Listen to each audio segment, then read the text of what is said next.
Hello everyone, welcome back to our channel Billion Education where we aim to reach and teach billion population. So guys, स्वागत है आपका अपने channel billion education पे।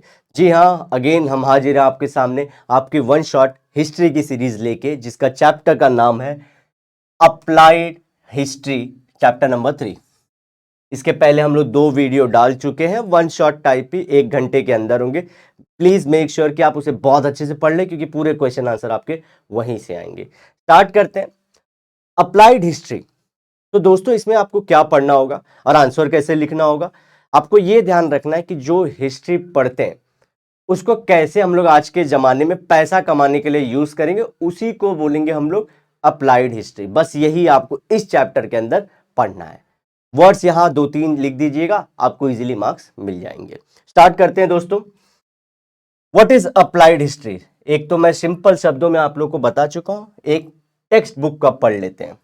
अ study to determine how useful the knowledge and application of history is for benefit of people in the present and future times. तो जो हमारे पास knowledge है प्लस हिस्ट्री के बारे में जो पता है, उसका यूज क्या है प्रेजेंट में प्लस फ्यूचर में। बस यही तो है आंसर। देखिए, मैथमेटिकल फॉर्म में आप लोग का लिख दिया। It provides guidance in the finding the solutions to contemporary social issue. Contemporary जो अभी मौजूद है, मौजूदा, जो हाल फिलहाल में चल रहे हैं, समझे? तो क्या करता है, गाइड करता है हमको। किस चीज के लिए गाइड? सोल्यूशन पाने के लिए। किस चीज का सोल्यूशन? कंटेम्पररी जो प्रॉब्लम चल रहे हैं उनके solutions. Next, it is also called, ध्यान से रखिए, इसे हम और बोलते हैं पब्लिक हिस्ट्री।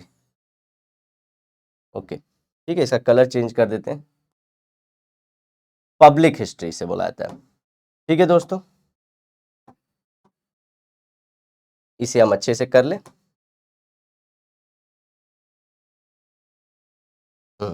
इसे हम लोग बोलते हैं पब्लिक हिस्ट्री भी बोलते हैं। किसको? हमारी अप्लाइड हिस्ट्री का और एक नाम है, याद रखना दोस्तों। चलो आगे बढ़ते हैं।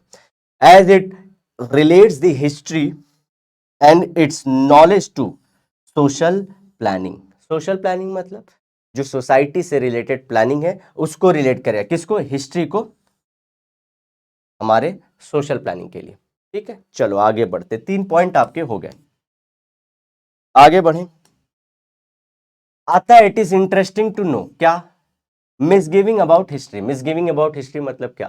कि लोगों को मार्केट में गलत फहमी पाल के रखें कि हिस्ट्री वही पढ़ेगा जिसको आगे परसू करना हायर स्टडी। दूसरा, it is not useful in practical daily life. दूसरी चीज, हिस्ट्री का मतलब लोग सोचते हैं कि अशोक के बारे में क्या जान के हम लोग क्या ही कर लेंगे, बुद्ध के बारे में या वॉर के बारे में जान के हम लोग क्या ही कर लेंगे, कौन सा पैसा मिलने वाला हमको, ऐसा ही क्वेश्चन रहता है ना।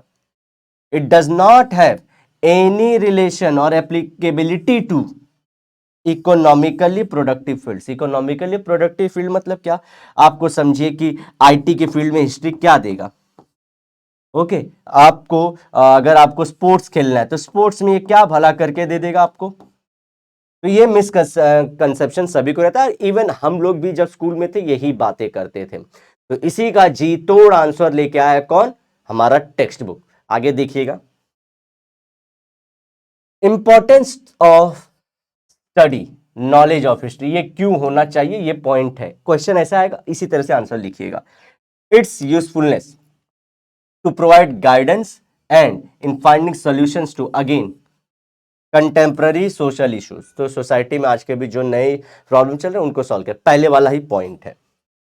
दूसरा, to incorporate the solutions in social planning. Again उसका जो लास्ट पॉइंट था हमारे ये वाले का, ये देखिए, जो हमारे सोशल प्लानिंग था उसमें हिस्ट्री और नॉलेज को अप्लाई करिए ताकि बेहतरीन पॉलिसी बने। 2 पॉइंट तो यहीं से आपको रिपीट करना है।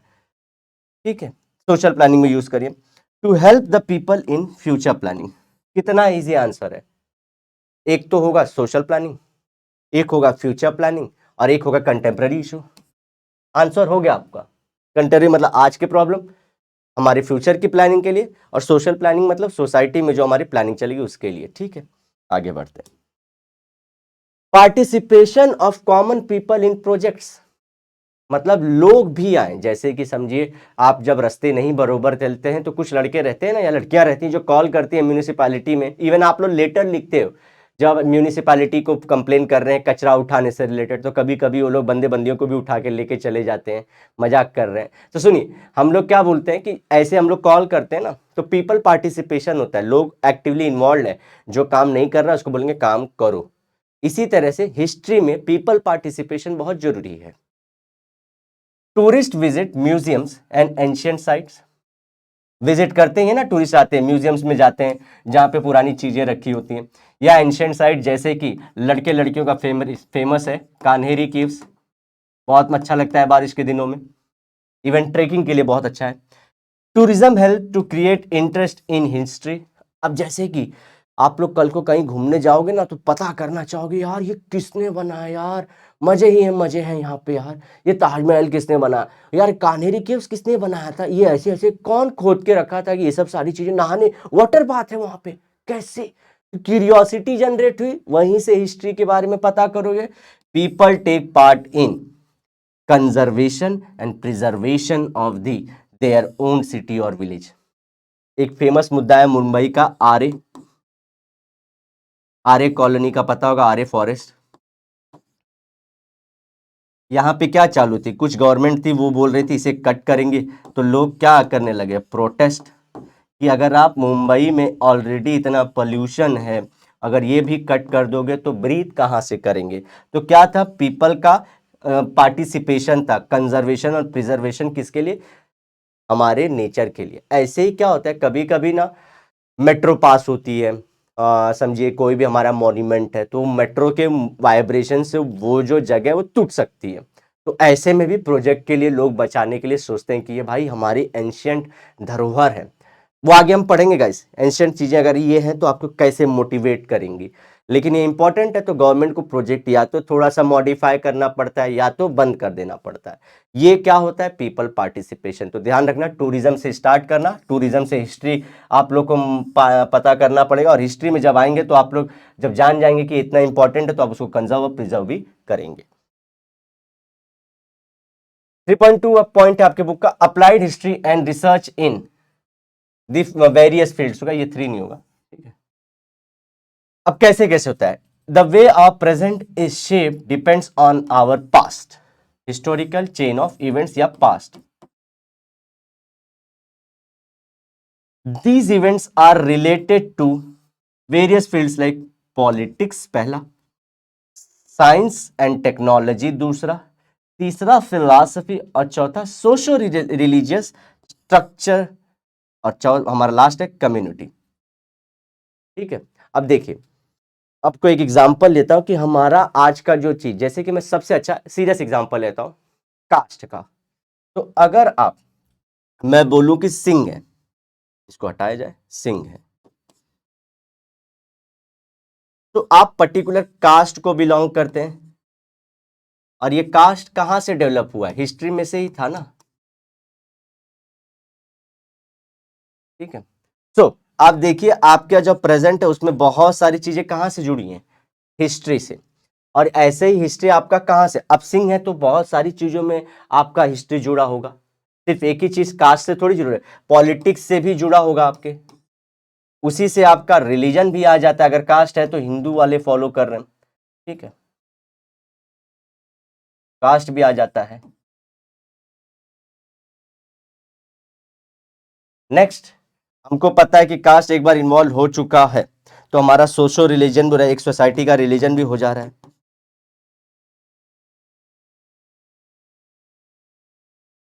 और इसी के साथ साइंस और टेक्नोलॉजी कितनी है इनके पास, जैसे कि जो लोअर लोग जो स्टेटा वाले उनके पास तो पैसा है, तो साइंस एंड टेक्नोलॉजी कहां से खरीदेंगे, तो इनके पास लेकिन साइंस एंड टेक्नोलॉजी होगी। तो देखिए आप अगर कुछ ये सरनेम के हैं तो आपकी हिस्ट्री लिंक्ड, और हिस्ट्री किस किस चीज में, पॉलिटिक्स में, साइंस और टेक में, इसी तरह सोशल रिलीजियस हो जाएगा, और इसी तरह से आपका कास्ट हो जाएगा, तो बहुत सारी चीजों से आप लोग लिंक हो जाएंगे। चलो अब आगे चलते हैं, the future development of all this field is dependent on the state of available knowledge.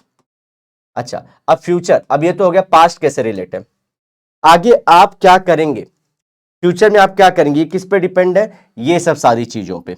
Future का डेवलपमेंट किस पे डिपेंड है? फ्यूचर का डेवलपमेंट इन पॉलिटिक्स, फ्यूचर का development in science and technology, वो बंदे के लिए फिलोसफी में किस पे डिपेंडेंट है? ये जो हिस्ट्री की कितनी नॉलेज उसको अवेलेबल है। अब देखिए, जैसे मैंने लास्ट लेक्चर में ही बोला था, मंगोल्स का एग्जांपल लेते हैं। मंगोल्स आज कहाँ पे हैं? पूरे वर्ल्ड में उनका कुछ बहुत इंपॉर्टेंस नहीं है। ऊपर से उनको रशिया दबा रही है, नीचे से चाइना दबा रहे हैं, उनका मैप ही इस तरह से। तो अब वो बंदे करे तो क्या, बोले तो बोले क्या? तो वो लोग क्या कर रहे हैं, उनको कुछ कंट्रीज हैं जो हेल्प कर रही है मोटिवेट के लिए कि देखिए आप लोग पास्ट में पॉलिटिक्स में बहुत आगे थे। गेंगिस खान थे आप लोग के पास, जो पूरे के पूरे कॉन्टिनेंट को हिला के रखे थे। You have a warrior blood, ठीक है। इसी तरह से आप लोग का देखिए रिलीजन ये था, पूरे धर्म को फैलाया था उन्होंने। ऐसे ऐसे करके हर एक प्रोस्पेक्ट में नॉलेज देते हैं लोग। और इससे क्या डिसाइड होगा, आज के प्रेजेंट में वो लोग मोटिवेट होंगे और फ्यूचर में क्या करेंगे वो लोग? चाइना जब दबाएगा, जब रशिया दबाएगा, तो वो लोग क्या करेंगे? प्रोटेस्ट करेंगे, वो लोग स्ट्राइक करेंगे, वो लोग उसको वापस से री अटैक करके देंगे। लेकिन क्या होगा? अच्छा बनेंगे।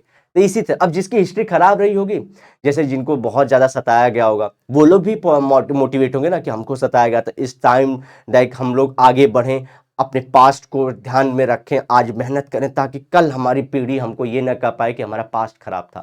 तो देखिए, पास्ट का जो अवेलेबल नॉलेज है उसको प्रेजेंट में यूज किया जाए, और आप लोग ही यूज करोगे तो आप लोग फ्यूचर को अपने सिक्योर कर लोगे। Every field has its own history of forming it's knowledge base. देखिए, मैं एग्जांपल लेता हूं। आप लोग जो साइंस पढ़ते हो, साइंस की भी हिस्ट्री है ना। अब आप लोग पढ़ते हो force equals to G m m/r²। अब ये क्या है? ये तो सीधा बुक में लिख दिया गया है, ये बुक में रिटन है। अब आप लोग भी जाने अनजाने में, ये किसने किया था पास्ट में? न्यूटन भाई ने किया था। उनके सिर पे एप्पल गिरा था, उन्होंने इतना बड़ा सिद्धांत दे दिया। ओके, अब आप यहाँ पे बैठे हो टेबल पे और ये पढ़ रहे हो, वाह वाह क्या सीन है, क्या मजा आ रहा है। नहीं भी आता है कभी कभी पढ़ाई करने में, लेकिन आप लोग ऐसे पढ़ रहे हो इस चीज को। लेकिन ये भी तो हिस्ट्री से है, आज से कई सालों पहले इसको डिस्कवर किया था, आपके बुक में छाप दिया गया। लेकिन इसमें क्या है, साइंस में एक सिर्फ फायदा क्या होता है, अगर ये गिरा था न्यूटन के ऊपर भी, तो आपके ऊपर भी एप्पल गिरेगा। एप्पल आपके ऊपर भी गिरेगा। आप यहाँ पे बैठे हो और यहाँ पे से आपको एक एप्पल गिरा के दिखाता हूँ। दोस्तों, हम लोग बहुत कुछ कर सकते हैं। ओ, यहाँ पे एप्पल नहीं, यहाँ पे हार्ट गिराते हैं। चलो, ये समझिए एप्पल है। जो लोग कमेंट करेंगे उनको हम बताएंगे ये एप्पल कैसे है। तो देखिए, ये एप्पल आप पे भी गिर सकता है, तो आप ऑब्जर्व कर सकते हैं एक्सपेरिमेंट के थ्रू भी। हिस्ट्री का दिक्कत क्या है नो दोस्तों, हिस्ट्री में सेम चीज है, आपको भी बुक में लिख के दे दिया गया ऐसा ऐसा हुआ था। लेकिन क्या आप पानीपत का जो वॉर हुआ था, बैटल हुआ था, क्या आप वापस से देख सकते हैं, रिक्रिएट कर सकते हैं? नो। इसलिए थोड़ा सा बच्चे बोलते हैं ना, थोड़ा सा उतना पसंद नहीं करते हिस्ट्री को, क्योंकि पूरा पास्ट है, पूरी स्टोरी है, बच्चे देख नहीं पाते ना इस चीज को। अदरवाइज अगर पास्ट की स्टोरी अगर किसी को बोल दूं, राम सेतु देखे हो, या इसी तरह से पास्ट की कोई भी मूवी जो हीरोई को जोधा अकबर देखे हो आप लोग, और फिर से मोहनजोदाड़ो देखे, तो कुछ ना कुछ आप लोग बता पाओगे, हाँ सर ऐसा ऐसा था। यही सारी दिक्कत किससे होती है? हिस्ट्री की। ठीक है, आगे बढ़ते हैं। आई होप आप समझ चुके होंगे कि हर एक चीज का पास्ट होता है। आप जाने अनजाने में पास्ट ही पढ़ते हैं हमेशा। अब जैसे आईटी में जो जाएंगे, वो जो कोडिंग सीखेंगे या फिर आर्टिफिशियल इंटेलिजेंस के बारे में पढ़ाई करेंगे, तो वो क्या करेगा, किसी ने रिसर्च किया तो वही पढ़ेंगे, फिर उसको समझेंगे, और फिर जब आगे बढ़ने की कोशिश करेंगे, फ्यूचर एप्लीकेशन। चलो, अब relation between research method of history and various fields में कैसे है? पहला आता है फिलॉसफी। तो philosophy is mother of all subject guys, of all subject बोला जाता है। अच्छा, फिलॉसफी होती है क्या, बताता हूं। देखो, हम लोग बोल देते ना ज्यादा फिलॉसफी मत झाड़ो, ठीक है। हम लोग बताए फिलॉसफी क्या होता है गाइस, कोई भी थॉट है वो फिलॉसफी है। आप आईटी सीख रहे हो, दैट इज फिलॉसफी। आप सब्जेक्ट साइंस पढ़ रहे हो, कुछ ना कुछ थॉट है ना, फिलॉसफी। तो हर एक सब्जेक्ट ही फिलॉसफी है, इसलिए इसको मदर ऑफ ऑल सब्जेक्ट बोला जाता है। To understand the origin of various ideologies, intellectual traditions giving rise to those ideologies. Ideology मतलब क्या होता है बताता हूं।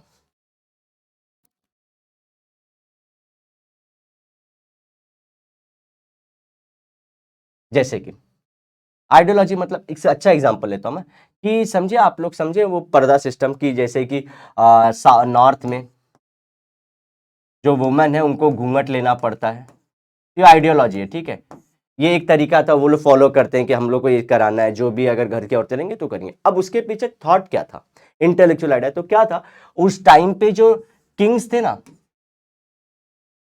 या जो किंग्स बार्बरिक थे मतलब अच्छे नहीं थे, वो क्या करते थे, अगर ये समझो ये घर में कोई इंसान है, तो ये अगर समझो यहाँ का पूरा विलेज है, इन पे अटैक करते थे ये किंग्स, और इनके बेटी बहुओं को उठा के लेके चले जाते थे। और कई बार राजा जो था वो पसंद कर लेता था किसी को भी, किसी भी लड़की को, किसी को या किसी भी औरत को, डिपेंडिंग ऑन उसके फिजिकल फीचर्स, चेहरे को देख के। तो लोगों ने सिस्टम क्या निकाला कि न रहेगा बांस, न बजेगी बांसुरी, न दिखेगा चेहरा, न उठाएगा राजा।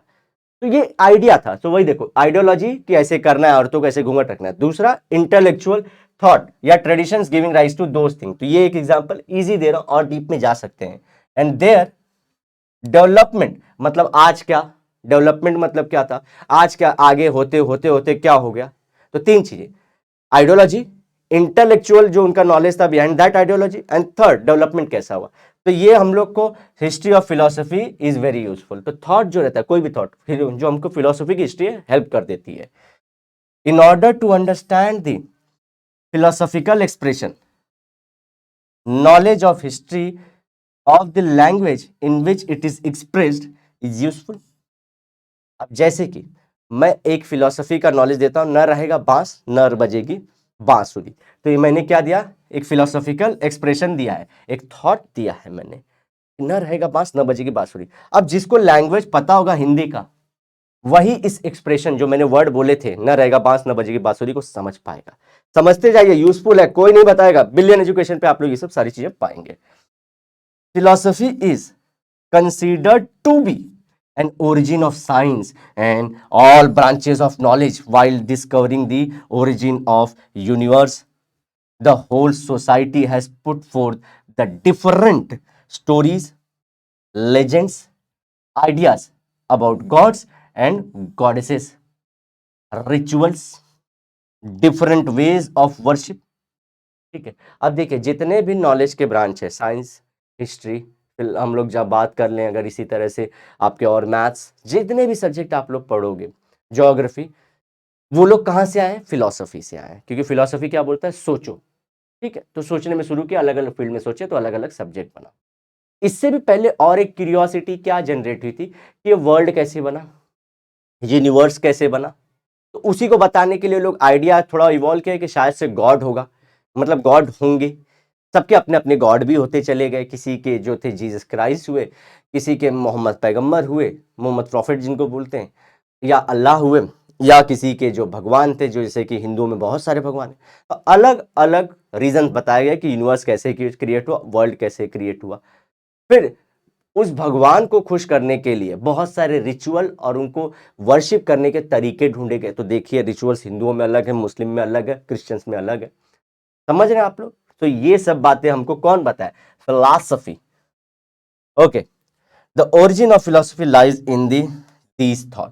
तो फिलॉसफी क्या होती है, जैसे मैंने आपको बहुत पहले बता दिया था, आपके जो विचार हैं, जो आइडियाज हैं, जो थॉट है, अगर आप उनको लिखते जाओ तो अलग अलग सब्जेक्ट बनते जाते हैं।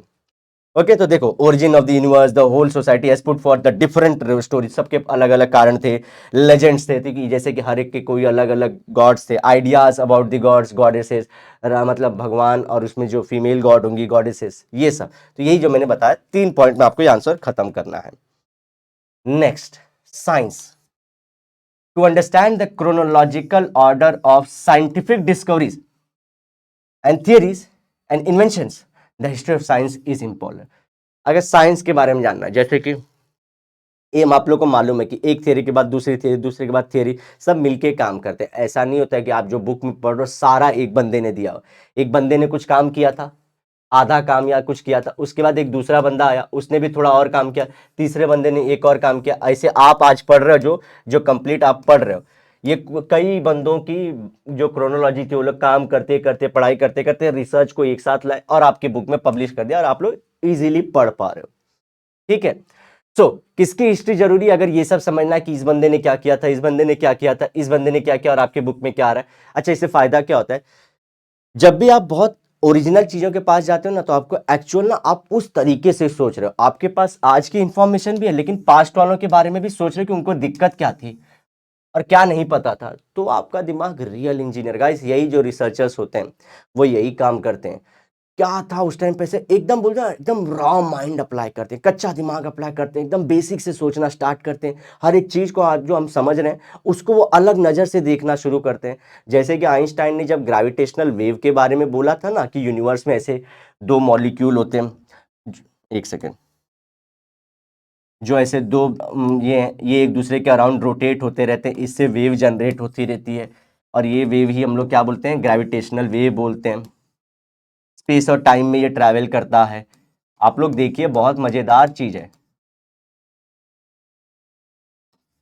वेव है। अब ये जो यहाँ पे अर्थ जैसा कोई है, तो उस तक भी ये वेव पहुंचती है। तो आइंस्टाइन ने बहुत पहले ये चीज बता दी थी, लेकिन लोग आज से 50 साल पहले ये मानने को रेडी नहीं थे।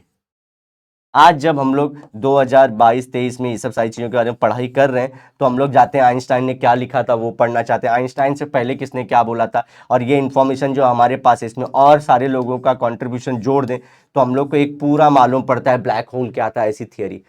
इसलिए अगर आपको साइंस की अगर बहुत सारे इन्वेंशन, थियरीज और पर्सन के बारे में जानना, उनके इन्वेंशन के बारे में जानना, तो आपको हिस्ट्री पढ़नी पड़ेगी। लेकिन किसकी हिस्ट्री? साइंस की history. It can be helpful to understand cause and effect chain that led to those discoveries and invention। मतलब क्या प्रॉब्लम थी, क्या हुआ, तो क्या रीजन आया। जैसे कि आप लोग मालूम है, जो आप लोग कपड़ा डाई करते हैं ना, डाई एक्चुअली केमिकल कुछ और बनाना चाह रहे थे वो लोग, कुछ और केमिकल बना रहे थे, लेकिन क्या हुआ, एक्सपेरिमेंट करते करते उनके कपड़े पे कुछ केमिकल गिर गए, वो बंदे के कपड़े पे कुछ केमिकल गिर गए। तो वो अगले दिन लैब में आके देखते हैं, इसको जब धोते हैं तो नहीं धुलता, तो उनको मालूम पड़ा, अरे ये तो हमने कुछ कलर डिस्कवर कर दिया। उसके पहले हल्दी अलग अलग जो फ्लावर की चीजें थी उससे कलर करते थे कपड़ों को, तब डाई हुआ हमारा सिंथेटिक डाई। तो क्या कॉज था, क्या इफेक्ट आया और क्या इन्वेंशन हुआ, ये हिस्ट्री जानना पड़ेगा आपको, तभी आप लोग कुछ कर पाओगे। Next, technology. टेक्नोलॉजी क्या होता है? ये जो मशीन्स होती हैं। साइंस क्या होती है? पढ़ाई, स्टडी। तो इसको अप्लाई करो तो आप टेक्नोलॉजी बना लेते हो या उसको समझ पाते हो। The history of technology helps in understanding the changes and their cause in the field of agricultural production. मतलब वो मशीन के आने से, जैसे कि ट्रैप, पहले क्या थे, जो गाय थे, बैल थे, वो खेतों में जोते, हम लोग बोलते हैं ना प्लॉइंग करते थे, जोतते थे खेतों को। लेकिन क्या हुआ, ट्रैक्टर आया, उसका इफेक्ट क्या हुआ, जो खेती थी वो बहुत कम टाइम में होना शुरू हुई। जैसे कि जो पहले गाय बैलों से 2-3 दिन लगते थे, ये ट्रैक्टर घंटों में करके चला जाने लगा, तो एग्रीकल्चर प्रोडक्शन क्या हो गया, बढ़ गया और टाइम कम लगा। कमोडिटी प्रोडक्शन, कोई सामान बनाने में क्या, पहले लोग चीज हाथों से बनाते थे, फिर जो कपड़े की बुनाई होती थी वो हाथों से होती, 3-4 महीने लगते थे एक अच्छा क्लॉथ बनाने के, राजा के। लेकिन जैसे ही चाइनीज मशीन्स आई, वैसे क्या हो गया, टाइम कम हो गया और अपने आप हमारा क्या, प्रोडक्शन बढ़ गया, बहुत सारा सामान हम लोग बनाना शुरू कर दिए। आर्किटेक्चर मतलब क्या, अब अगेन जो बिल्डिंग बनाने की आप लोग देखें, बड़े बड़े क्रेन लग जाते हैं जो ये सब बनाते हैं, टाइम कम हो गया और बहुत ज्यादा अमाउंट में बिल्डिंग बनने लगी। तो पहला क्या था, एग्रीकल्चर प्रोडक्शन, दूसरा कमोडिटी सामान, थर्ड इज आर्किटेक्चर, और फोर्थ हमारा क्या हो जाएगा, इंजीनियरिंग। कोई भी सोल्यूशन बनाना, कोई भी सामान बनाना, engineering. It also helps in understanding the evolution of mankind from making us making of stone tools to mastering the technology of agricultural production, and later the advancement of science promoted mechanization of production। तो ये हमको किस चीज में help करता है, जो technology की जो हिस्ट्री पढ़ते हैं हम लोग, तो मैन क्या करता था, सिंपल जो पत्थर थे, जो रॉक थे, उनसे हम लोग क्या स्टोन निकालते थे, फिर स्टोन को शार्प करके हम लोग क्या बनाने लगे, बो एंड एरो बनाने लगे। बहुत सारे जो हम लोग इंस्ट्रूमेंट थे, हथियार, वो बनाना शुरू कर दिए।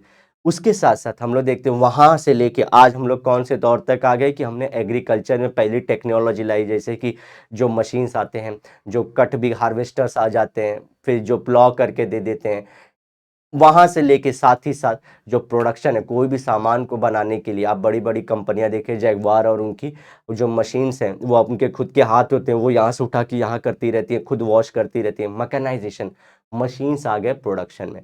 अदरवाइज आज से कई सालों पहले गाइस क्या था, हर एक चीज हाथ से बनती थी। आपको नट बोल्ट भी अगर टाइट करना है तो हाथ से ही करना पड़ता था। तो देखिए टेक्नोलॉजी कितना सफर तय की, स्टोन से लेके एग्रीकल्चर प्रोडक्शन से लेके मैकेनाइजेशन तक किया है उसने। खत्म हो गया। Oh, history and commerce. History and commerce मतलब, अरे इंडस्ट्री एंड कॉमर्स।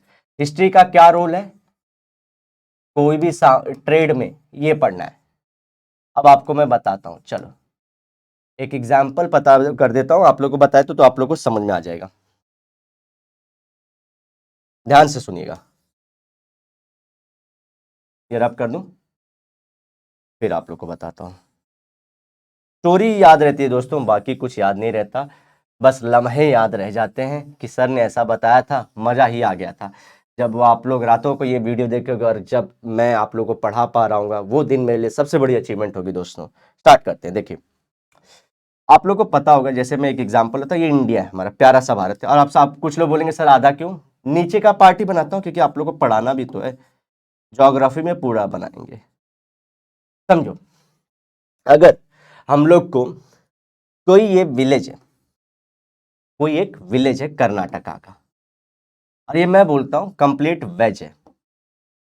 क्या है, वेज है। अब यहां पे हम लोग बोल देते हैं कि जोमैटो का भाई टोमेटो आया, टोमेटो यहां पे कंपनी खोल रहा है, लेकिन ये क्या बोलता है, मैं चिकन बर्गर दूंगा सस्ते रेट में। क्या देगा, चिकन बर्गर। बोलता है पूरी इंडिया में बिकता है 150 में, मैं इस जगह पे दूंगा ओनली 20 रुपीज। बस लोग खाना शुरू करें। अब क्या होगा, क्या ये वेज खाने वाले जो हजारों सालों से, थाउजेंड्स ऑफ ईयर से यही खा रहे हैं, ये क्या अपना पैटर्न चेंज कर देंगे और फट से चिकन खाने लगेंगे? नो। अब क्या हो गया, टोमेटो भाई जो करोड़ ऑफ रुपीस डाल चुके थे इस विलेज में, वो क्या होगा, डूब जाएगा, डूब गया। अब क्या गलती थी, इनकी गलती ये थी कि इनको कल्चर के बारे में नहीं पता था।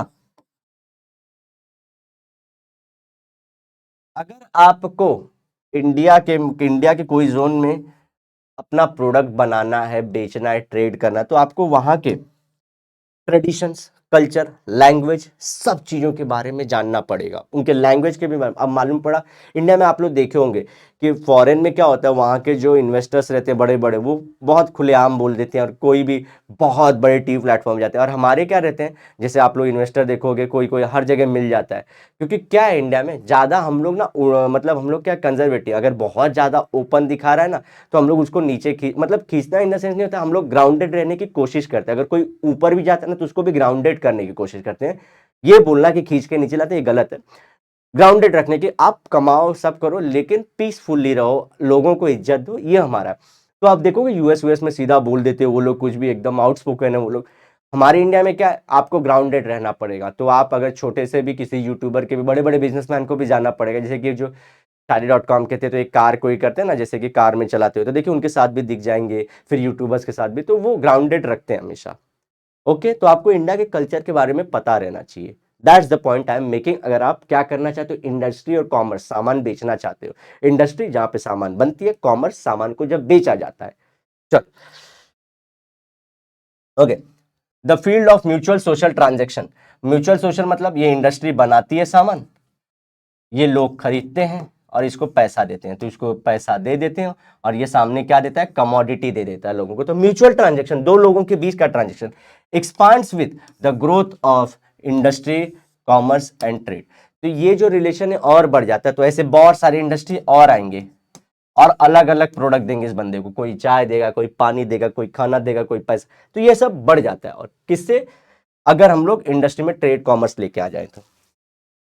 The nature of market and commerce, human relationships and the social organization has continued to change along with the change in the market and commerce. पहले के लोग क्या बेचते खरीदते थे? जस्ट जब जब जब हम लोग बहुत पहले, आप मुझे गेहूं दीजिए मैं आपको चावल दूंगा, आप मुझे आटा दीजिए मैं आपको रोटी दूंगा, बस यही सब करते ना, खाने पीने की चीजें ही करते थे, या तो ज्यादा से ज्यादा क्या करते थे कि कपड़े उपड़े का। आज देखिए मार्केट कितना चेंज हो गया। आज आप कितनी सारी चीजें मार्केट से खरीदते हैं, फ्रॉम इंटरनेट से लेके आपके मोबाइल, खाना, फ्लैट, हर एक चीज चेंज हो गया है। कितना ज्यादा चेंज हुआ है ना टाइम में। तो वही बोल रहे हैं, तो nature of market and commerce, मतलब पहले जो मार्केट तो किसके थे, बहुत ज्यादा थे दूध दही के, लेकिन आज के मार्केट किसके, मोबाइल्स के, कार्स के, हाउसेस के, तो चेंज हो गया। ह्यूमन रिलेशनशिप, पहले क्या थे, मैं जो बेचने वाला खरीदने वाला उसको पर्सनली जानता, तो मेरे गांव का ही दूध बेचने वाला था, वो मेरे गांव का ही वो जो था मार्केट में गेहूं चावल बेचता था, तो जानते थे। तो ह्यूमन रिलेशनशिप उस टाइम पे थोड़े अलग थे। आज का ह्यूमन रिलेशनशिप अलग है। अब मैं अंबानी जी को पर्सनली नहीं जानता, भले उनके घर उनके ही जो पूरे प्रोडक्ट्स है मेरे घर में आते हैं, तो ह्यूमन रिलेशनशिप चेंज हुआ है। And the social organization has continue to change. Social organization क्या होता है, देखिए पहले हम लोग बोलते हैं अगेन कास्ट, ब्राह्मण, क्षत्रिय, वैश्य, शूद्र। अब ये कास्ट जो था बना है, तो इसमें क्या करते थे, इसमें जो वैश्य थे वही क्या थे, ट्रेडर्स थे, और ये जो शूद्र थे वर्कर थे। अब चेंज हो चुका है, एक शूद्र जो है वो बिजनेसमैन भी हो सकता है, और ब्राह्मण जो था जिस टाइम पे जो ओरिजिनल था उनको बुकों का नॉलेज था। आज लेकिन ब्राह्मण बिजनेसमैन भी हो सकता है, वर्कर भी हो सकता है, या फिर कुछ ना करने वाला गरीब भी हो सकता है एक ब्राह्मण। तो देख रहे सोशल ऑर्गेनाइजेशन चेंज हुआ। तो पहली चीज हम लोग बोलेंगे nature of market and commerce change हुआ। दूसरा हमारा ह्यूमन रिलेशन, थर्ड हमारा social organization has also continue to change. किसके वजह से, change in market and commerce. To understand these changes and development, it is necessary to study history of social organization, culture and financial management। जैसे कि पहले क्यों नहीं industry खड़ी है, क्योंकि पहले बैंक नहीं था, आज बैंक है। आपके पास आइडिया है, थॉट है, तो बड़े बड़े इन्वेस्टर आ जाएंगे आपको सपोर्ट करने के लिए। पहले नहीं था, पहले आइडिया भी थे तो कहाँ से करेगा बंदा, कहाँ से पूरा खड़ा करेगा। लेकिन आज ऑप्शंस अवेलेबल। तो दो तीन चीजों के बारे में लिखेंगे, किसके बारे में नॉलेज होना जरूरी है। अगर सब बंदे को कहीं ट्रेड करना है तो सोशल ऑर्गेनाइजेशन, वेज है कि नॉन वेज है, दूसरा कल्चर, तीसरा फाइनेंशियल मैनेजमेंट, पैसा अगर डूब गया तो कहाँ से लाएगा, ये सब के बारे में। मैनेजमेंट, अब मैनेजमेंट क्या होता है देख रहे हैं दोस्तों, सब कंटिन्यू सही हो रहा है ना, सही जा रहा है, सही जा रहा है, एकदम बढ़िया। अब मैनेजमेंट, ओके एक चलो दोस्तों चार्जिंग जाएगी थोड़ी देर बाद देख लेंगे। मैनेजमेंट क्या होता है दोस्तों, मैनेज करना। एक मैनेजर क्या करता है, बॉस और जो नीचे के वर्कर्स हैं उनको मिला के रखा रहता है। वर्कर्स का कुछ कहा सुनी समझ के लेता है, बॉस का कुछ कहा सुनी समझ के लगता है, इसलिए मैनेजर का पगार ज्यादा होता है, क्योंकि वो सबका कहा सुना समझ के लेता है। ठीक है, तो मैनेजमेंट उसी को बोलते हैं, जो वो दिमाग लगा रहा है, जो आइडिया लगा रहा है, उसको बोलेंगे management. In order to understand various factors involved in the chain of production, such studies as means of production। अगर आपको पूरा सामान कैसे बनता है यहां से लेके यहां तक बताने तो पहले आपको मीन्स ऑफ प्रोडक्शन, एमओपी, कौन से मतलब मीन्स ऑफ प्रोडक्शन मतलब कौन कौन सा तरीकों से चीजें बनाई जाती हैं। ह्यूमन रिसोर्स ये भी पता करना पड़ेगा, कि मतलब अगर समझिए आपको सॉफ्टवेयर बनाना है, तो आप केला बेचने वाले को तो नहीं लेके जाओगे कि आओ मेरा सॉफ्टवेयर बना, तो आप उसी हिसाब के ह्यूमन लाओगे जिसकी जरूरत है आपको क्या बनाने के लिए, कोई मशीन या सॉफ्टवेयर बनाने के लिए। प्रोसेसेस ऑफ प्रोडक्शन, तो कौन कौन से प्रोसेस हैं इसको सॉफ्टवेयर को बनाने में, as well as the chain of market. Chain of market मतलब क्या, बना के बेचोगे कहाँ पे। और लास्ट है मार्केटिंग, सेल्स मैनेजमेंट। अगर कोई भी चीज को तो आपको ये भी क्या, means of production, human resource, फिर प्रोसेस इन्वॉल्व है, फिर हमारा चेन ऑफ मार्केट, मार्केट से आएगा सेल्स मैनेजमेंट। ये सब सारी चीजें आप लोग को पता होनी चाहिए अगर आप मैनेजमेंट कर रहे हैं। It is necessary to know the similar functional system of past. अगर आप समझिए पास्ट का मतलब, अगर जिसको पास्ट में मालूम, जो पहली कंपनी में काम किया रहेगा तो वहां पे कैसे सिस्टम करता है, अच्छा आप मालूम है, अगर आप समझो एक कोई कंपनी में बहुत सालों से दो चार कंपनी, पांच छह कंपनी में काम कर चुके हो एज ए मैनेजर, तो आपको अगर सैलरी, कोई समझो यहाँ पहला कंपनी मैनेजर ज्वाइन कर रहा है तो उसको देंगे 50 के, लेकिन आप बोलते हैं ना एक्सपीरियंस है, आप 6-7 कंपनियों में काम कर चुके तो आपको समझो 5 लाख भी देख सकते हैं पर मंथ का। ये क्यों देते हैं? क्योंकि आपके पास पास्ट का नॉलेज अच्छा है।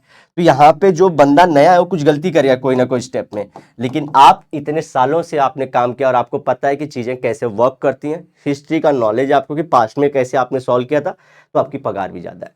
इसलिए हिस्ट्री जानना जरूरी है मैनेजमेंट का, समझे? गुड। लाइक दबा दो, कमेंट कर दो, शेयर कर दो, सब्सक्राइब कर दो, क्योंकि ये ऑब्लिगेशन होता है बोलना, अदरवाइज बच्चे भूल जाते हैं, लाइक नहीं दबाते कि सर मेहनत भी किए हैं और भूल जाते हैं एटलीस्ट, तो सर दबा जरूर दीजिएगा। आर्ट्स, आर्ट्स क्या होता है? कोई भी चीज आप लोग जो देखते हो ये हो सकता है विजिबल या इनविजिबल भी, जैसे कि हम लोग बनाते हैं आर्किटेक्चर, तो ताजमहल दिखता है, वहीं पे डांसर डांस करके चला गया तो 5 ही मिनट दिखेगा, उसके बाद नहीं दिखेगा, तो इनविजिबल काइंड ऑफ आर्ट है। दोनों टाइप के आर्ट की हिस्ट्री आपको पता रहनी चाहिए। जैसे कि अगर आपको आज कोई बोले कि आप कौन सा डांस करना चाहोगे, तो आप बोलोगे सर हम लोग देखेंगे तो ये सब कर रोबोटिक्स करेंगे, हिप हॉप करेंगे, क्योंकि उसका मार्केट है, क्योंकि आपको हिस्ट्री पता है कि आज से कुछ दिन पहले गोविंदा का ये कभी किसी होटल में जाए गाना, आप लोग पता था कि उसमें सिंपल था। अब आप लोगों को पता है मार्केट में रोबोटिक्स और ये सब सारी चीजें इन्वॉल्व हो चुकी हैं।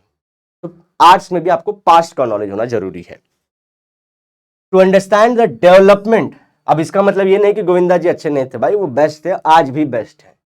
Development of various art forms and the style of expression in the form of intellectual, emotional, cultural traditions, comma study of history of the arts, specific arts form is important.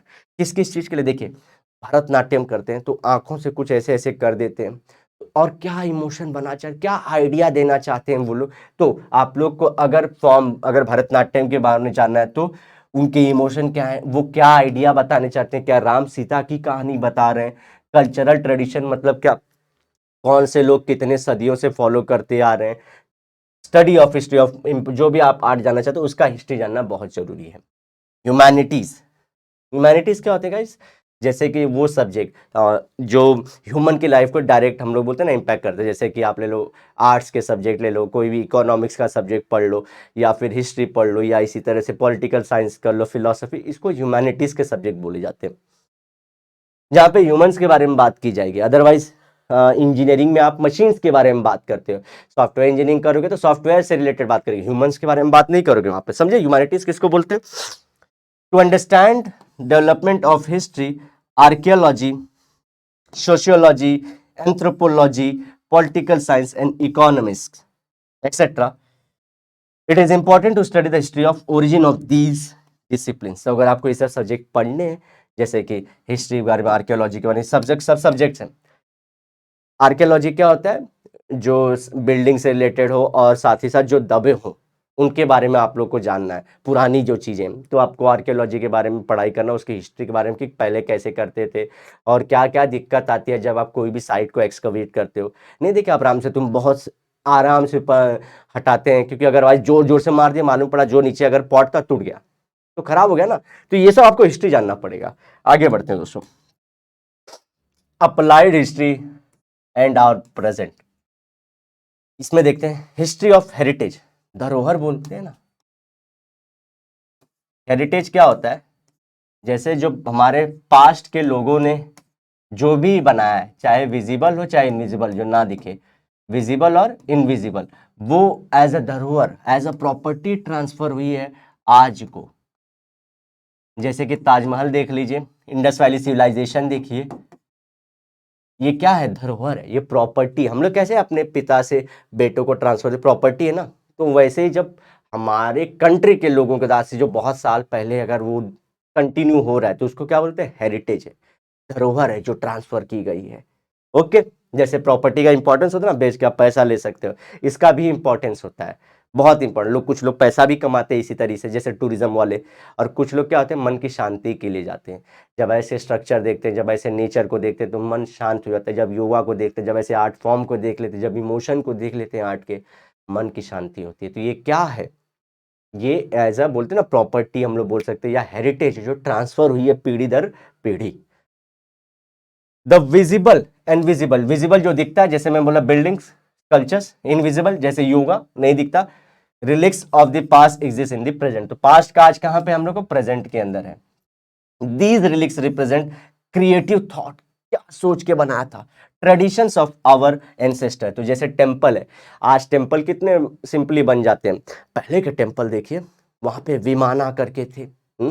तो उसमें कितने ज्यादा छोटे छोटे 3D, तो उसकी meaning थी, आप लोग देखोगे हर एक चीज की मीनिंग थी। क्यों, जो बेल थे वो अगर वाइब्रेट होते थे तो उसको मतलब बेल, आप जानते हैं ना जो घंटी बजाते थे, तो जो प्रेसिडेंट का हाउस है उसके अंदर जो बेल रखे गए क्योंकि वो शुभ है, लेकिन अगर बजता हुआ बेल है तो वो क्या लाता है, गलत संदेश लाता है, कुछ बहुत बुरी खबर आने वाली। तो इसलिए क्या किया ब्रिटिश ने, जब प्रेसिडेंट हाउस बनाया तो बेल रखा, लेकिन उसको मिट्टी का बनाया ताकि ये आवाज ना करे, तो इसलिए कभी बुरी खबर उनके आएगी नहीं और उनका एम्पायर चलता रहेगा। तो सोचिए कितना मजेदार चीज है, ऐसे बहुत सारी चीज है। फिर जो अशोक थे उनका जो लायन था वो फोर्स हर एक दिशा में था, ताकि ना वो दिखाने का एक प्रतीक था कि अगर आप कभी अटैक करने को हमको आ रहे हो, जो दूर देश वाले हो, तो be ready to get the consequences of the war. क्योंकि हमारा जो ये जो 4 शेर हैं ये चारों दिशाओं को देख रहे हैं। कहाँ देख रहे हैं, चारों दिशाओं को। तो आप लेफ्ट राइट कोई भी स्ट्रैटेजी बना लीजिए ऊपर नीचे से, आप पकड़े जाओगे और आपको द किंग ग्रेट अशोक जरूर पनिश करेंगे। सोचिए, थॉट था इसका। और वैसे ऊपर क्यों रखा था, क्योंकि हमारी नजर से अगर नीचे रहेंगे थोड़े दूर तक, ऊपर से हम बहुत दूर तक देख सकते हैं। तो आप दूर दूर तक मत सोचिए किसी तरह से अशोक को अगर टच करना है, तो वही है। तो आप लोग को देखिए ये सब क्या है, traditions of thought, it is our heritage which gives us identity. आप ग्रेट अशोक के लैंड को बिलोंग करते हैं, हम इंडियंस हैं, ठीक है। It is necessary to preserve and conserve not only for our benefit but also for the benefit of future generation. तो इसको बचा के रखना है, क्योंकि जैसे आज ताजमहल में लोग स्टोरी बताते हैं, फिर हमारे मंदिरों के बारे में जब स्टोरी बताते हैं कि ये ऐसे ऐसे था, या कान्हेरी केव्स के बारे में बताते हैं, तो उससे जो लोग पैसा कमा रहे हैं, तो ये फ्यूचर वाली जनरेशन भी पैसा कमा पाए। और साथ ही साथ ये तो वह मटेरियल वाली चीज़ें, पैसा, नॉन मटेरियल मतलब जो मन की शांति वाले योग है, आप लोग को मालूम है 10 मिनट का योगा पूरे दिन को आपके शांत कर देता है। तो ये सब जो सारी चीज़ें, जो इंटेलेक्चुअल चीज़ें, उसको भी कंटिन्यू करिए, वो स्टोरी को आगे लेके जाइए। देखिए रामायण की स्टोरी जो ये सब आगे बढ़ रही है, क्योंकि ये हमारी हेरिटेज है, धरोहर है, प्रॉपर्टी है। यूजेस ऑफ अप्लाइड हिस्ट्री, इसका यूज क्या है, ठीक है दोस्तों। चलो बैटरी है अभी भी, कर लेते हैं। It helps to conserve and preserve tangible and intangible heritage. Tangible जो दिखे, इनटैंजिबल जो ना दिखे, दोनों को हेल्प करता है। अगर जो अपनी हिस्ट्री जान जाएगा इसके बारे में, to create opportunities of employment. तो कुछ लोगों को अगर यही सब सारी चीजें अगर ज्ञान बताएंगे तो उनको एम्प्लॉयमेंट मिलेगा। It helps to understand the present with the help of history. तो आज हम लोग के इंडियंस क्यों ऐसे हैं, हम लोग क्यों हमेशा जो बोलते हैं ना कि लड़ने के लिए तैयार रहेंगे अगर हम पे कोई आतंक फैलाएगा, तो ये सब कहाँ से है, तो ये ग्रेट अशोक से आया है कि अगर आप जाति करोगे तो आप पे उठ के वार किया जाएगा, क्योंकि हमारी बाउंड्री है, हम उसे बचाने के लिए कुछ भी करेंगे। तो ये सब हिस्ट्री, तो आज के प्रेजेंट को जानने के लिए पास्ट में कैसे आया, तो ये सब सारी चीजें हम जानते हैं। It helps to find the right direction for the benefits of our future. तो जैसे कि हमारे बाप दादा लोग इतने सालों तक हमारे पास ये रामायण, महाभारत और बहुत सारी पुराण की स्टोरी पहुंचाएं, तो ये हमारा भी धर्म है कि हम आगे की पीढ़ी तक भी ये बात पहुंचाएंगे, ठीक है। चलो, तो 3-4 चीजें, उसको बचाता भी है, आगे भी पहुंचाता है, और खुद को भी हमको खुशी दिलाता है, एम्प्लॉयमेंट भी देता है। हर एक तरीके से ये जो हेरिटेज है हमारा इंपॉर्टेंट है। ओके, अब करते हैं कल्चरल एंड नेचुरल। नेचुरल मतलब जो नेचर ने दिया, जैसे कि आपके जो नेशनल पार्क्स हैं वो नेचुरल है। कल्चरल मतलब जैसे कि डांस विंस जो ह्यूमन ने बनाया हो। तो कल्चरल में कौन से हम, पहला एक टैंजिबल देंगे और दूसरा इनटैंजिबल देखेंगे दोस्तों।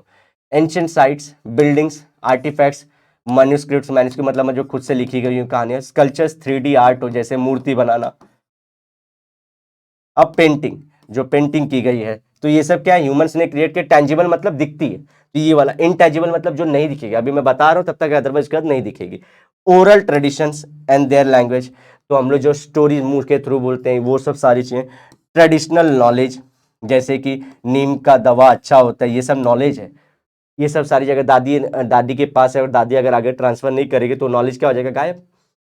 Social customs and rituals of celebrating festival, तो कैसे गरबा में अपन ऐसे करके नाचते हैं, डांडिया में कैसे करते हैं, तो ये सब सोशल ट्रेडिशन है, ठीक है। जब तक नाच रहे तब तक, अदरवाइज उसके बाद दिखेगा नहीं। टैंजिबल और इनटैंजिबल में यही फर्क है बस, लेकिन ये सब किसने क्रिएट किया है, ह्यूमंस ने, बस ये ध्यान रखना है।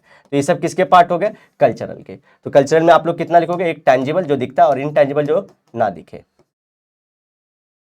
स्टाइल्स ऑफ परफॉर्मिंग आर्ट्स, बहुत सारे स्टाइल्स है, भरतनाट्यम, कुचिपुड़ी, तो ऐसे करके हमारे पास बहुत सारे डांस फॉर्म तो अलग अलग हैं। ये सब किसके हैं? Intangible, certain traditional skills, characteristics, communities, groups who represent such traditions and customs and skills. तो कम्युनिटीज भी होते हैं जो पर्टिकुलर उसको दिखाते हैं, तो उन कम्युनिटी को भी नाम दिया जाता है। ठीक है, तो ये सब किसके पार्ट है हमारे? टेंजिबल। और इंटेंजिबल किसके पार्ट है? कल्चरल। अब नेचुरल क्या है? फौना मतलब एनिमल, फ्लोरा मतलब प्लांट्स, ये सबको भी बचाना है ताकि अगले, जैसे कि देखो चीता हमारी इंडिया का खुद का था, लेकिन क्या किया ब्रिटिशर्स लोग, इसको क्या कर दिए? किल। तो इंडिया में जब तक हमको पता चला 1947 के बाद जब भारत आजाद है कि इनको बचाते हैं, तब तक मालूम पड़ा कि बहुत देर हो चुका है, ये ब्रिटिशर्स ने खत्म कर दिया है। फिर द ग्रेट मोदी जी आते हैं, मान लीजिए द मोदी जी आते हैं, तो वो क्या करते हैं? हमारे अफ्रीका से वापस से चीता लाते हैं और इंडिया में वापस से सोच रहे हैं कि चीता आ जाएगा। देखिए, तो ये कल्चरल, एक हमारे कल्चरल बोल रहा हूँ, एक नेचुरल हेरिटेज था हमारे इंडिया में, हमारे खुद के जो चीता थे, लेकिन गायब हो गए। तो मतलब क्या हुआ? वो हेरिटेज लॉस हो गया, हम देख ही नहीं सकते चीता को। तो एनिमल, प्लांट्स, इकोलॉजी, और लास्ट है जियोमॉर्फिक कैरेक्टरिस्टिक्स। नहीं दिख रहा होगा आप लोगों को, दिख रहा है क्या? हाँ दिख रहा है। जियोमॉर्फिक कैरेक्टर, जियोमॉर्फिक मतलब क्या होता है? जो माउंटेन्स हैं, जो प्लेटूज हैं, और या तो जो रॉक के अंदर जो डिजाइन्स किए गए, या रॉक माउंटेन्स, अरे जो हमारे रॉक टेम्पल्स बनाए गए, वो सब सारी चीजें भी इसके अंदर आ जाएंगे। जियोमॉर्फ नहीं, जियो अगर सॉरी सॉरी टेम्पल है आपके पार्ट, तो वो हमारे कल्चरल के पार्ट होंगे। ये जियोमॉर्फिक जैसे कि हमारे जो लेक्स हैं, ठीक है, जो लेक्स हैं, जो इसी तरह से हम लोग बोलते हैं ना कि हमारे महाराष्ट्र में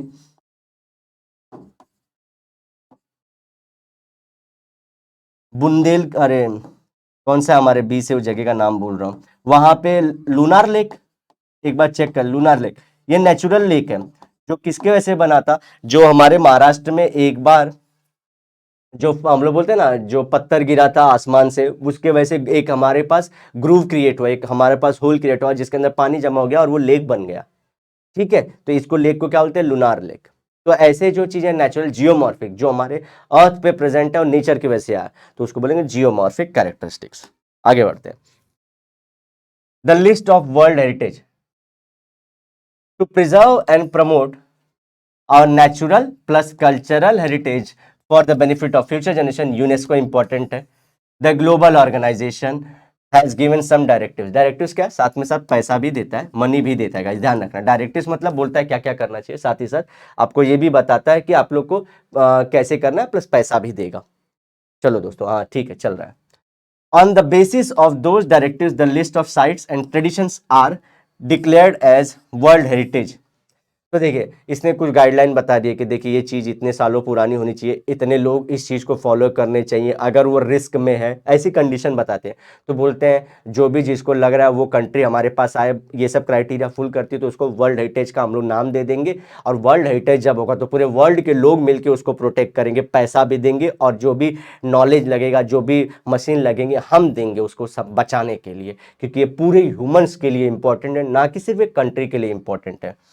From India, it includes temples, caves, Taj Mahal like architectural wonders and national parks. तो ये क्या हो गया? नेचुरल हो गए। इसलिए देखो मैंने पहले ही पीछे बता दिया कि टेम्पल्स किसके बात में? कल्चरल के। In Maharashtra it includes caves from Ajanta, Verul, Gharapuri in Mumbai, Chhatrapati Shivaji Maharaj terminus, ये अभी भी देखो ये कल्चरल है, मैन ने बनाया है। ठीक है, ये मैन ने बनाया है। Kaas plateau in Satara districts of western Ghats are also included in the हमारे वर्ल्ड हेरिटेज। ये कौन सा हो गया? नेचुरल हमारा हेरिटेज साइड हो गया। अब इसको पूरा वर्ल्ड बचाता है, हम भी बचाते हैं। कंजर्वेशन एंड प्रिजर्वेशन, ये कौन करता है? ASI, archaeological survey of India. ये इंडिया का बॉडी है जो इसको प्रोटेक्ट करता है। वेरियस स्टेट, तो पूरे इंडिया के लिए ये है, और हर एक स्टेट का अपना खुद का ऐसा ही ऑर्गेनाइजेशन है। Departments of archaeology are in charge of preservation and conservation of our cultural heritage. तो वर्ल्ड के लिए कौन है? यूनेस्को। फिर एएसआई किसका है? इंडिया लेवल पे। और फिर बहुत सारे डिपार्टमेंट्स होते हैं, वो कौन से स्टेट लेवल पे, और ये सब लोग क्या करते हैं, मिलके काम करते हैं, एक साथ काम करते हैं, ऐसा नहीं कि अलग अलग काम करते हैं, ठीक है। इन टच, इन टच क्या होता है, Indian national trust for arts and cultural heritage is actively working in this field. तो ये इन टच करके आएगा, तो ये क्या करता है, पूरा जो भी ऐसे सारी चीजें जो ये लोग काम कर रहे हैं उनको सपोर्ट करता है। The it requires the participation of experts from various fields, क्योंकि देखो हिस्ट्री का नॉलेज रखने वाला भी चाहिए, प्लस जो जानता है कि कौन सी मशीन से इस जगह को हम लोग जो हमारी जो चीजें एक्सकवेशन में निकाल सकते हैं, तो नॉलेज चाहिए उसका। Applied history can be useful to give awareness about the cultural, social, political history of the heritage sites. तो अगर जिसको भी अप्लाइड हिस्ट्री का नॉलेज है तो वो कल्चरल के बारे में बताएगा, सोशल के बारे में बताएगा, पॉलिटिकली किसने बनाया था, ये सब के बारे में वो बता सकता है और हेल्प करेगा। Benefits of conservation and preservation of our heritage, का बेनिफिट क्या होता है, यही same, we can preserve, conserve and develop the heritage site without causing any change in its original state. मतलब अगर आप ताजमहल को बचाना चाह रहे हो तो उसमें ऐसा नहीं कि बचाते बचाते हमने जो ताजमहल है वही तोड़ डाला, इतना घसाई कर दिया उसको साफ करने में, तो ऐसा भी नहीं होना चाहिए। We get information about social structure, challenges faced by the local people and their expectations.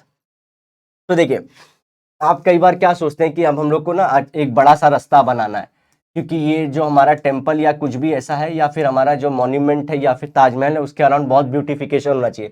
तो आप जो यहाँ पे लोग रह रहे तो बोलते हैं उनको आपको हटना पड़ेगा यहाँ से। अब ये क्या बोलेंगे, भाई हम वर्षों से यहीं पे रह रहे हैं, सामने से हम अपने मंदिर को देखते रहते हैं, आप ऐसा क्यों कर रहे हो कि अब हमको वहां से हटा रहे हो और हमको कहीं बहुत दूर लेके जा रहे हो। क्योंकि हमारा पूरा का पूरा जो रहना खाना व्यवसाय है सब यहीं से होता है दोस्तों, और आप हमको यहाँ पे ला के रख रहे हो, दिस इज नॉट गुड। तो उनके प्रॉब्लम क्या है, ये सब जब भी आप रिस्टोर करो या उसको अच्छा करने की कोशिश करो तो गवर्नमेंट को समझना चाहिए। प्रिजर्वेशन, कंजर्वेशन एंड डेवलपमेंट, तीन चीजें, preservation, conservation and development of heritage is possible without hurting sentiment of the local people. अगर आप किसी साइज को और डेवलप करना चाहते हो, हमारे टेम्पल्स को, हमारे ताजमहल को, हमारे इसी तरह से जो भी इंडस वैली से अगर डेवलप करना चाहते हो, उनको और अच्छा करना चाहते हो, रास्ते प्रोवाइड करना, होटल, तो आप बिना पीपल के सेंटिमेंट को हर्ट किए भी कर सकते हो। तरीका ढूंढिए, वही तो इसीलिए तो आईएएस की जॉब बनाई गई है। The participation of local people in the project can be facilitated, और सबसे बेस्ट तरीका क्या होता है, जो वहां के लोकल्स हैं उन्हीं को इन्वॉल्व करवा लीजिए। Okay, planning should be done in such a way that local skills get encouragement and they get better employment opportunities of livelihood। तो देखिए, पहले तो हम लोग बात कर रहे थे कि पहले उस साइट को हार्म नहीं करना है, दूसरा जो वहां के लोग हैं उनके चैलेंजेस को समझना चाहिए, उनके सेंटिमेंट को हर्ट नहीं करना चाहिए, और साथ ही साथ उनको फैसिलिटेट कराना चाहिए ताकि डेवलपमेंट का जो भी वर्क है उनमें इन्वॉल्व करना चाहिए। अब इन्वॉल्व कैसे करना चाहिए, उनको जॉब दीजिए, उनके जो स्किल है जो वो ऑलरेडी जानते हैं उन स्किल को वहीं पे कहीं ना कहीं काम दे दीजिए, तो ये आपका आंसर खत्म हो जाता है। ठीक है, आगे चलते हैं। एफिलिएटेड प्रोफेशनल फील्ड्स, तो देखिए पहला क्या है, professional fields affiliated to applied, हमारे कौन कौन से फील्ड्स हैं, म्यूजियम एंड आर्काइव्स, आप यहाँ पे काम कर सकते हैं। Preservation and conservation of historical sites, तो आप यहाँ पे भी काम कर सकते हैं। Museum curators and are appointed, museum curators मतलब जो उसको अच्छे से मैनेज कर रहे हो, जो पुरानी नालंदा टाइप यूनिवर्सिटी है कि वो कैसे मैनेज करते थे और उनको खुद कैसे मैनेज करें, तो यहाँ पे आपको जॉब मिल जाती है। तो म्यूजियम और आर्काइव्स क्या होते हैं, जहाँ पे पुरानी चीज़ों को हम लोग स्टोर करके रखते हैं, ओल्ड चीज़ों को। एंटरटेनमेंट एंड मास मीडिया, यहाँ पे भी जैसे कि अगर जो ऑलरेडी जानता था हिस्ट्री हमारे पास्ट की, तो वो स्टोरी और पिक्चर बनवा सकता है, अपने जो बोलते हैं डेली सोप्स बनवा सकता है, पैसे ही पैसे होंगे, यहाँ पे जॉब है। Opportunities for professionals on project in the field of applied history, अब कैसे, experts like historians, archaeologist, sociologist, legal experts, ये सब होने चाहिए, समझे। दूसरा, technicians like engineers, architects, skilled photographers are hired. अब जिसको समझे पुरानी इंडस वैली सिविलाइजेशन के बारे में पता चल गया, तो अब मालूम पड़ा कि बहुत ये जमीन के नीचे ही सोना है, मतलब पूरी सिविलाइजेशन है, तो इंजीनियर्स को भेजेंगे, कोई टेक्नोलॉजी बताओ कि ऊपर से दिख जाए कि नीचे क्या क्या है, ताकि हम लोग ज़्यादा उस चीज़ को खोदने के चक्कर में खराब ना कर दे। तो इंजीनियर्स लगेंगे।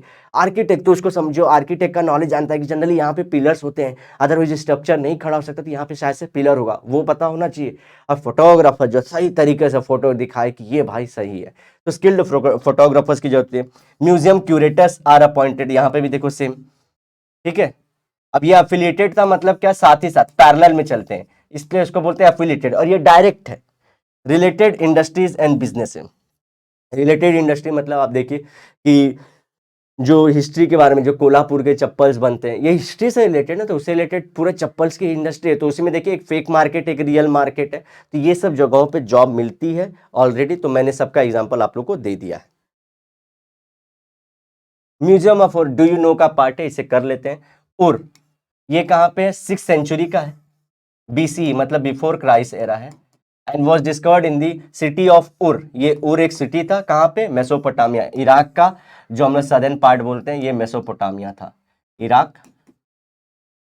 Southern part. यहाँ पे हम लोग क्या मिलता है, ये हम लोग को ये मिला था उर museum. The museum was discovered by British archaeologist sir Leonard woolly, ठीक है। उन्होंने कुछ बुली नहीं किया, ही वॉज अ वुली। उर जो सिटी थी वहीं पे एक म्यूजियम मिला था। और ये किसने बनाया, द प्रिंसेस रानी एनेक्डाल्डी, she was also the curator of the museum. मतलब इन्होंने ही बताया था म्यूजियम कैसे बनेगा और क्या क्या सामान रखने, कहाँ कहाँ पे होगा। The clay tablets inscribe with the description of exhibited artefacts are noteworthy feature of this museum. मतलब क्या, आप देखेंगे ऐसे ना पिलर टाइप का, इस पे लिखा गया कि हमारे पास इतने प्लांट स्पीशीज हैं, हमारे पास इनकी मूर्ति रखी गई है, ऐसे ना उस पर इंस्क्राइब किया गया। तो वो क्या नाम है, क्ले टैबलेट बोलते हैं उसको। और ये कौन से म्यूजियम है, उर म्यूजियम है। और उर क्या एक सिटी थी, कहाँ की, मेसोपोटामिया की, ठीक है। चलो इंडियन म्यूजियम के बारे में देखते हैं। द इंडियन म्यूजियम, ये नाम ही है guys, the Indian museum at Kolkata, कब काटा, Kolkata. Established by Asiatic society in 1914, 18 कम करो 4 14, 1814 CE में। डैनिश बॉटनिस्ट, ये सब ऑलरेडी आप लोग आगे के चैप्टर में गाइस वापस आएगा, इसलिए अभी करो चाहे बाद में करो। Nathaniel Wallich was the founder and first curator of this museum. तो पहले उन्होंने बताया था कि यहाँ पे ऐसे ऐसे सारी चीजें होंगी और कौन कौन से कागज पत्थर रखे जाएंगे। आर्ट्स, आर्कियोलॉजी एंड एंथ्रोपोलॉजी, तीन ही है, arts, archaeology and anthropology. Anthropology क्या होता है, ह्यूमन से रिलेटेड पढ़ाई करना। Are 3 main departments of this museum. तो पहला आर्ट्स निकला, कौन सा डिपार्टमेंट, आर्ट, फिर आर्कियोलॉजी, फिर एंथ्रोपोलॉजी। ये 3 डिपार्टमेंट है इसके, किसके, द इंडियन म्यूजियम। कहाँ पे, कोलकाता। किसने किया था, एशियाटिक सोसाइटी ने, कब, 1814 में। कौन थे, डैनिश बोटनिस्ट, मैलिच। आर्काइव्स क्या होता है, a place where old documents, official record and old films are preserved is known as a archive. तो आर्काइव के एक मार्क का डेफिनेशन हो गया, जहाँ पे पुराने कागज को, जैसे कि खुद नेहरू द्वारा या फिर हम लोग बोल सकते हैं खुद सरदार पटेल द्वारा जो लिखे गए डॉक्यूमेंट्स है, इसी तरह से आप देखोगे कि भगत सिंह द्वारा लिखे गए खुद के उनके हाथों से लिखे गए बुक, उनको यहाँ पे स्टोर करके रखा जाता है, उनको बोलते हैं archives. The national archive, again ये नाम है, ऑफ इंडिया इन दिल्ली, ये हम लोग को पता है दिल्ली में। एवरी स्टेट इंडिया मेंटेन्स दी आर्काइव्स इंडिपेंडेंटली। तो महाराष्ट्र का अपना खुद का एक आर्काइव होगा, जहां महाराष्ट्र से रिलेटेड चीजें रखे होंगे, डॉक्यूमेंट रखे होंगे। पूरी इंडिया का कहाँ पे, दिल्ली के अंदर। नाम क्या है, national archive. National film archives, अब नेशनल फिल्म आर्काइव है तो मतलब यहाँ पे क्या रखेंगे, ये पहले तो फिल्म ही रखेंगे पुराने। 1865 by the ministry of information and broadcasting, इसने ये बनाया। It is media unit of the broadcasting Ministry of Government of India having its main office at Pune, Maharashtra.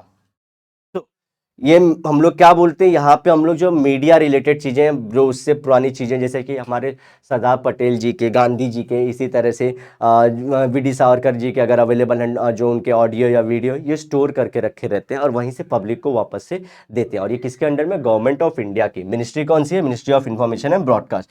It serves 3 objective, 3 objective क्या है, to search and obtain rare Indian films and preserve them for benefits of the future generation. तो जो भी अगर ऐसे कुछ पुराने document, मतलब हमारे ऑडियो वीडियो हैं जो बहुत इंपॉर्टेंट थे, उनको जमा करते हो, खोजते रहो और उसको अच्छे से स्टोर करके रखो। तो पहला काम ये, carry research in various field related to films and create documentation and catalogue. तो फिल्म से रिलेटेड जो भी नई नई टेक्नोलॉजी होती है, पुराने ज़माने में कैसे होता था, इवोल्यूशन कैसे हुआ, हर एक चीज़ का जो इन्फॉर्मेशन है पूरा एक फिल्म से रिलेटेड, क्योंकि ये फिल्म का हमारा आर्काइव है ना, तो उससे रिलेटेड जो भी आपके रिसर्च होते हैं, रिसर्च क्या होता है, पूरा खोजो और आगे के लिए चीज़ें लिखो, उसको करो और जमा करो। Establishment of centre of film culture. Film culture मतलब लोग जहाँ पे एंजॉय करें ऐसे कल्चर को, तो ये तो हम लोग में इंडिया में ऑलरेडी हो चुका है। फिल्म और फिल्मी कल्चर तो इंडिया में हैया है। इसी के साथ हमारे चैप्टर दी एंड होता है दोस्तों। अगर आपको वीडियो अच्छी लगे तो लाइक सब्सक्राइब जरूर करना, इसे अपने दोस्तों में शेयर करना। Till then bye bye, have a great and nice day ahead, sayonara, लेकिन वादे के साथ जरूर मिलेंगे दोबारा दोस्तों, जरूर मिलेंगे, बाय।